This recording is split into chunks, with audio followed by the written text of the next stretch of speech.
So here we are in the digital age of commerce. How does it feel? Does it feel like the Shangri-La we were promised? Do you remember 15 years ago when e-commerce just began to take hold? They said, we'll be making money while we sleep, right? We'll be able to deliver perfectly consistent customer experiences. We'll be able to measure and track those experiences.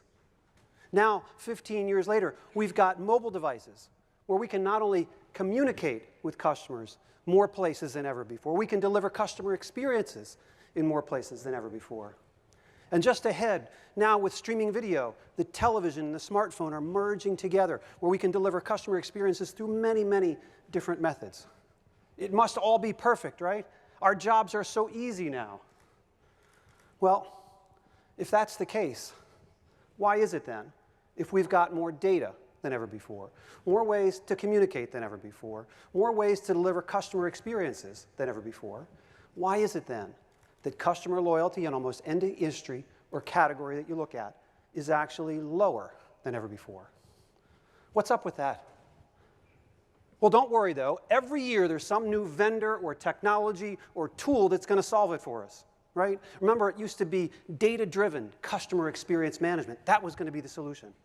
And then all of a sudden, the next thing you know, the data is overwhelming. It's going to be big data analytics or some other tool that's a constantly moving target. We can't ever seem to get our hands on it. Well, I have some good news for you for a change. The real key to lasting customer loyalty and inspiring customer experiences is not a moving target. It's something that's hardwired into all of us, and it hasn't changed for thousands of years. And in fact, digital technology has only made it more powerful. And by the end of our talk this morning, you'll better understand that if we align and support the way we are wired by evolution, we can deliver inspiring experiences and have consistent growth and have lasting loyalty. We'll just have to align ourselves with it. So what is this magic? What is this insight? What is this perspective that is going to change the way we approach? Well, it turns out that social psychologists conducting research in over 40 countries have, in just the last few years, uncovered a universal process that all humans use to perceive, interact, and form relationships with one another. And it turns out this is not well known outside academia, and they've been able to show that it actually drives over 80% of human behavior. Whether we are interacting with one another in a business context, or even thousands of years ago, when primitive humans would come upon another person, it turns out there were two kinds of decisions they need to make very quickly and very accurately with very little information. First, we need to determine what are the intentions of that other person towards me, using all of our senses, relying on their facial expressions, their tone of voice, their body language, their appearance. What are their intentions towards me? Are they a friend or a foe? Going to help me or hurt me? Give something to me or take something from me? Or said another way, what degree of warmth can I pick up about their intentions towards me? And then, given what I think their intentions may be, what ability do I have to carry out those intentions? Are they smart or foolish, fast or slow, strong or weak, or what degree of competence do they have? And it turns out these basic perceptions of warmth and competence have been crucial throughout human history. And in the original game of Survivor, or as you call it here, supervivientes, 10,000 years ago, these are the most important decisions that humans made every day. Not only when they encountered strangers, but also in their interactions with people in their community, in their family, and in their tribe. Because in the original game of supervivientes, if we got kicked out of the tribe, we didn't get to go to Redemption Island like they do on TV, right? More likely, we were dead within a few weeks because we're so dependent on one another for food, clothing, shelter, and protection. And so through evolution, humans became hardwired to make these decisions automatically, almost without thinking. We do it all day, every day, without even realizing it. So let me explain a little bit more about how this works. Actually, warmth you can think of as a whole category of perceptions. Things like, is this person honest? Are they trustworthy? Are they acting in my best interest? Are they only looking out for themselves? And the list could go on. You can think of all the different perceptions you might have about someone's intentions towards you. Then competence is all the things that you would think. Intelligence, resourcefulness, strength, creativity, reliability, and the list could go on. And it turns out that these warmth and competence perceptions actually lead to a predictable pattern of emotions. And it's those emotions that actually cause our behavior. So let me illustrate. Think for a moment about someone you know who is very warm, very friendly, very trustworthy, but is also extremely competent and skilled and capable at what they do. This typically causes us to feel pride and admiration. We are drawn to them. We become loyal to them. Now, if we flip that around and think of someone with all the same competence and skill, but is cold and unfriendly, and we're not sure that we can trust them, typically this causes us to feel envy and jealousy. They might be a threat to me. I'm not sure they can trust them, but I've got to go along to get along. And the behavior that comes from that and grudging cooperation. On the other side of that, if we think of someone who's very warm and trustworthy, but really not very reliable, this causes us to feel pity and sympathy. They can't really help us. They can't really hurt us. And the behavior that comes from that is indifference and neglect. And of course, the worst combination that we all hate is if you're cold and incompetent. That just makes us angry, and we want to avoid you at all costs. And so these basic patterns of perception lead to these emotions are driving our behavior every day, whether we realize it or not. Let me give you a few examples that may sound familiar. We can actually plot these warmth on the vertical axis and competence on the horizontal axis. Now, if I said the name to you, Donald Trump, a name you may have heard in the news recently, if you're like most people in the United States, most people would say that Donald Trump is not a very warm and friendly and trustworthy person, but he's probably very wealthy, so he's probably very competent. And this is where Americans see Donald Trump. On the other hand, if you remember the name Paula Abdul, she was the compassionate but easily confused judge on American Idol. We see her as very warm but not very competent. Someone like Oprah Winfrey, we see as very warm and very competent, has a loyal following. And then if you remember the actor Charlie Sheen, who's been through all kinds of trouble and bizarre behavior, Charlie we see as cold and incompetent. And so these perceptions that we can easily identify with celebrities, we are also making these judgments every day as we interact with one another. And it turns out that it's not just other people that we perceive this way. Research studying warmth and competence have shown that humans are wired to perceive everything around us through this lens. So for example, researchers have recently shown that animals we perceive through this same lens. So for instance, our dogs and cats and horses we perceive as very warm and very competent. The rats and snakes and lizards we hold in great contempt. Lions and tigers and bears are competent but cold. But the place you don't want to be is up in the left-hand side, because that's where the pigs and cows and sheep that we eat for lunch every day end up. And it's also been shown that actually computers and even websites are judged through this lens of warmth and competence, guiding our behavior on realizing it every day. And so when I first became exposed to this work back in 2009, it occurred to me, if these warmth and competence perceptions are guiding so much of our behavior, how could they not be guiding our perceptions of companies and brands and our customer experiences? And so I reached out to one of the foremost experts on warmth and competence in the world, Dr. Susan Fisk at Princeton University, and we spent the next 3 years studying over 40 companies and brands, evaluating how their companies were perceived by their customers from a warmth and competence standpoint. And here's what we found. Up in the upper right-hand quadrant, we found lots of household names: Johnson & Johnson, Hershey, Coca-Cola, Amazon, and several nonprofits. In the lower left-hand side, we found many large banks, oil companies, and insurance companies, all the companies we hear so often, we are frustrated with in society. In the lower right-hand side, we found Mercedes and Rolls-Royce and Rolex.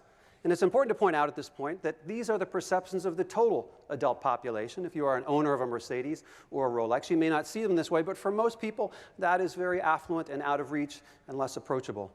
And at least in the United States, what we found in the upper left-hand quadrant was many government-subsidized entities like the Postal Service and the National Train Service that might not continue to exist without those public subsidies. This past summer, we also conducted research on 16 more companies here in Europe, in Germany, France, the UK, and the Netherlands. And here's what we found. Again, in the upper right-hand quadrant, we found many nonprofit organizations: McDonald's, Ford, Renault. You see in the left-hand side all of the banks. The right-hand side, many luxury brands, and again, up in the upper left-hand side, subsidized government public sector organizations. So this same pattern that we see in how we perceive people and animals also drives our perceptions towards companies and brands. And while it's all very interesting that they show up in similar quadrants, perhaps it was more important and much more critical from our perspective is that when we roll up all of that data and look at how it impacts customer perception, customer purchase intent, and customer loyalty, we find that over 50% of all purchase intent and loyalty can be explained by 4 basic human perceptions: warmth, competence, capable, and competent. 4 human perceptions: warm, friendly, competent, and capable. Before we talk about price, before we talk about quality, before we talk about convenience, before we talk about location, or any of those other things we spend so much of our time trying to communicate and deliver in customer experience, the human side of the equation is making up over 50% of our behavior. And so perhaps it's no wonder that despite we've got more data than ever before, more ways to communicate than ever before, we've got less loyalty than ever before. Perhaps we've been missing half the picture that relates to the human side of our choices. And when I was exposed to this, it really shocked me. It caused me to challenge and wonder all the training and education I'd received during my career at large companies, that perhaps maybe 50% of everything that I had been taught and trained was either no longer true or may not have ever been true. And that perhaps there is a different way for us to do business where we can have loyalty and great customer experiences and growth without having to cut and slash and drive and twist. And it inspired me to want to share this message with others. And there's perhaps no better way to explain how this works in the real world than to share an actual story. Back in August of 2012, Teresa Cook lay dying in a hospital bed in Nashua, New Hampshire. And by her side was her 21-year-old grandson.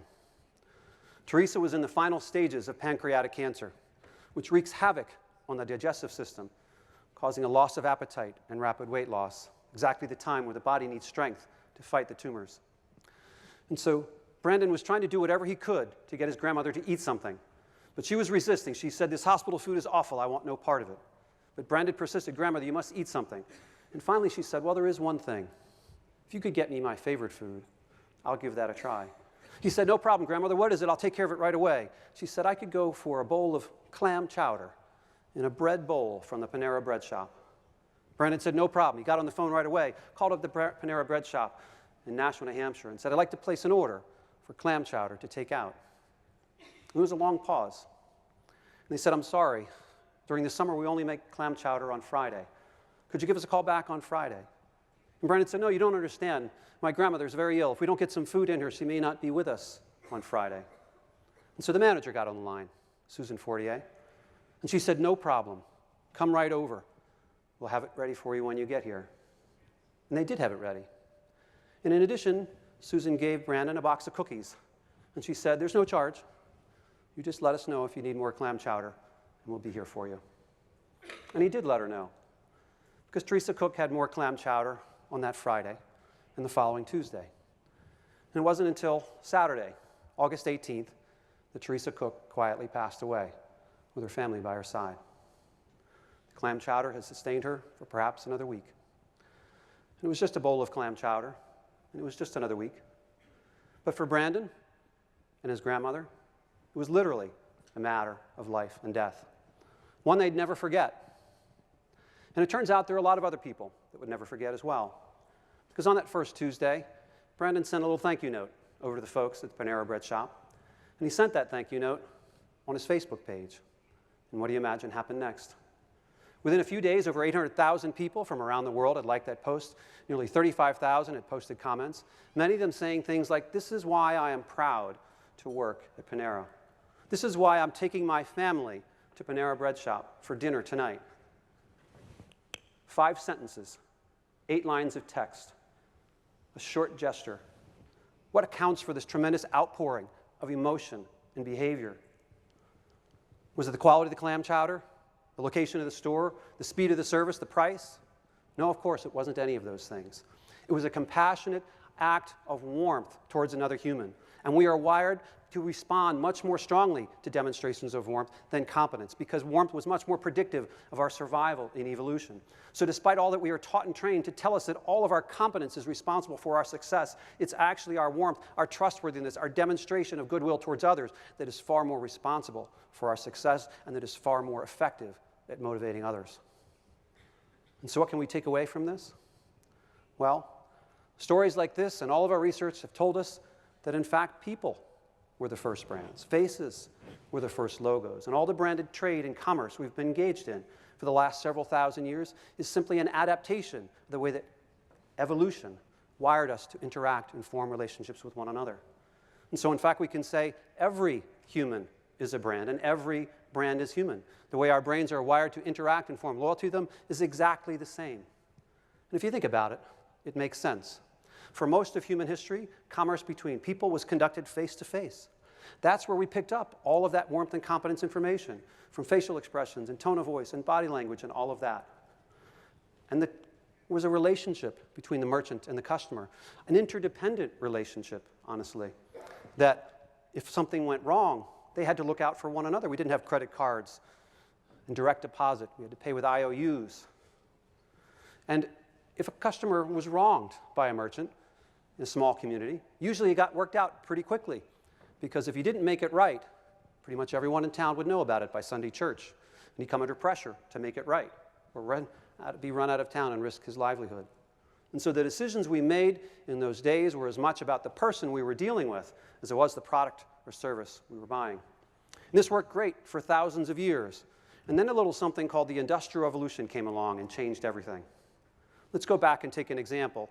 Imagine, for instance, a few hundred years ago, the cobbler that literally made shoes for each person, one shoe at a time, knew that customer by name, had that face-to-face interaction, formed that relationship. Then comes along the Industrial Revolution, mass production, mass distribution, mass communication. The shoes are made in the factory. They're shipped across the country. We don't see the people that make or sell us the shoes. To where we fast forward now, we don't even see the shoes themselves. We buy them online from Zappos or Amazon, and they show up in a box. If we don't like them, we send them back. And along the way, it's almost been the mass dehumanization of commerce between people. But now, within the last few years, something's changing. With the emergence of e-commerce, mobile devices, and social networks, again, we now have information about the people we are buying companies and brands that we're doing business with. And for the first time in 150 years, the world is becoming wired through the internet, the way that evolution wired us to interact with one another. It's a relationship renaissance where, again, we're making more of our decisions based on what we know and hear from others. And it's not so much that if someone has a bad experience that everyone in town will know about it by the end of the day, but everybody in the country could know about it by the end of the hour. It's warmth and competence on steroids, turbocharged by digital technology. And it requires us to do things differently, and it's taking us back to the future, to a time where our commerce and our interactions with customers are looking more like they did before the Industrial Revolution than they have for the past 100 years. Here's another story from my own experience that illustrates how this works from a customer experience standpoint. It was the summer of 2006 that I first learned the tremendous success that Starbucks has had around the world is probably not due to the quality of its coffee, the location of its stores, or its price. At the time, I was Senior Vice President of Marketing for Aramark Corporation, a large food service company that provides food service in stadiums and hospitals and schools and universities. And at the time, Aramark was a licensee of Starbucks, operating 75 locations on college campuses. And the problem was that Aramark was about to lose their license because we were not delivering the kind of customer experience that Starbucks demanded and that they were able to deliver in their own stores. And so, in a last-ditch effort to preserve the relationship, Starbucks invited a handful of senior executives from Aramark to go and visit their headquarters in Seattle and to spend a few days learning about their process and their approach. And we expected to hear all about how they chose their coffee beans and designed their stores and produced their coffee. And we certainly did hear a lot of that. But the thing that stuck with us most, the thing that was missing, the missing ingredient, was how they delivered the customer experience that they did. They told us about something called a little green apron book, which, as the name suggests, was a little green book that fit in the pocket of their apron for each employee. And in that book, they talked about 5 ways of being, 5 things that each employee was expected to demonstrate not only to customers, but also to each other in their environment. Things like being welcoming and genuine and considerate and knowledgeable. And in that book, there were 5 little cards, business-size cards.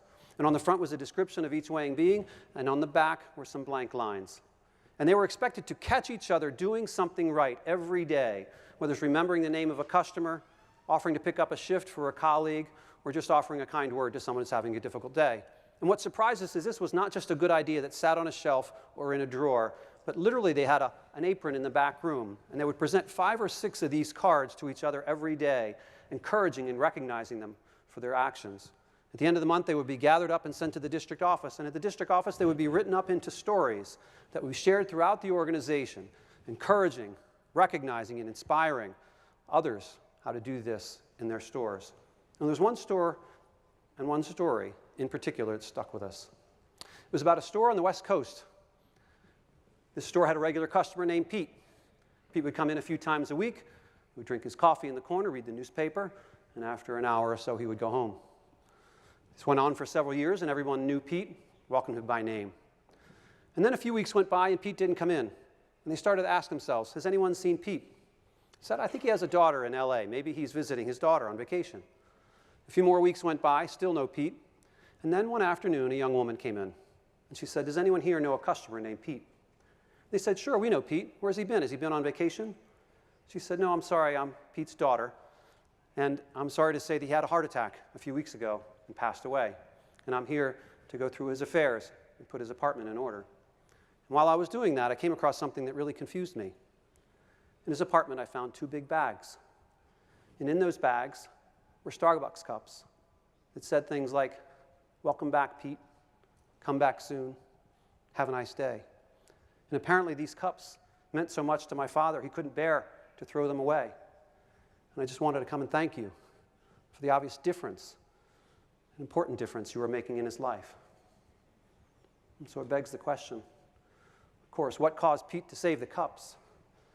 It wasn't the location of the store, the speed of the service, the quality, or any of those things. It's these simple gestures of warmth towards others, towards our customers, towards our colleagues, that cost us very little, but have a far greater impact on the experience and the loyalty and the emotions that we feel. Sure, it was warmth and competent.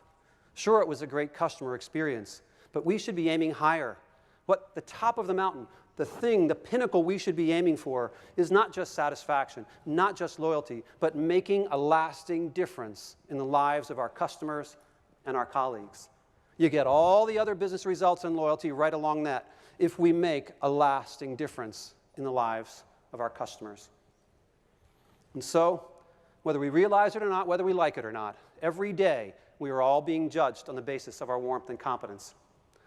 And despite the remarkable gift we've all been given to accurately perceive the intentions and abilities of others, we are equally cursed with blinders and an inability to accurately understand how we are coming across to others. And so in business every day, we are inadvertently doing things that are driving our customers away, whether it's the reduction of our service levels, the changing of our prices, our hours of operation, all of our policies, practices, and processes that for many years were perfectly standard in business are no longer acceptable. They send the message that we are a big, faceless monolith without any human compassion or goodwill, that all we care about is the bottom line and shareholder value. And so, if we're serious about delivering customer experiences that inspire and delivering lasting loyalty, I can boil it down to 3 imperatives for you. First, we're going to have to become much more aware of how our policies, practices, and processes come across from a warmth and competence standpoint. Many of the things that we do every day are creating a very transactional environment where our customers do not trust us and do not feel attached to us and are not loyal to us. Once we have that insight, we're going to have to be willing to make significant changes in the business processes and practices that we have taken for granted for many years. It's a different world. It's a world where, again, news travels further and faster about who we are and what we care about and how we treat people than ever before. And at the heart of it, frankly, we're going to have to look at our priorities. Because at the end of the day, it turns out that maximizing profit and shareholder value is not an aspiration that customers find very inspiring or very attractive from a loyalty standpoint. And I'm not suggesting that shareholders don't deserve a fair return and that companies should not make a profit, quite the reverse. But we cannot do so at the expense of our customers and employees. We must keep those priorities in balance with one another if we're going to be successful and sustain that over time. And so hopefully the moral of these stories is clear. In a world where our reputation and our brand can be won or lost in a single day with a click of a mouse, with a touch of a screen, perhaps our ability to demonstrate warmth and competence to our customers is our greatest asset. And it makes sense. In any human endeavor, personal, professional, or commercial, we have always depended on the loyalty and cooperation of others for our success. And again, this does not require us to recklessly disregard our own best interests, but rather keeping them in balance with those of our customers and our employees is simply enlightened self-interest, that by putting them first, we will gain more in the end. And so I challenge you, don't allow your organization to be just one more faceless monolith. Embrace the human brand that is within each of you and each of your organizations. And in doing so, you'll be able to deliver much more powerful customer experiences that generate lasting customer loyalty, but perhaps more importantly, give you the opportunity to make a lasting difference in the lives of your customers. I hope this is helpful. Thank you very much.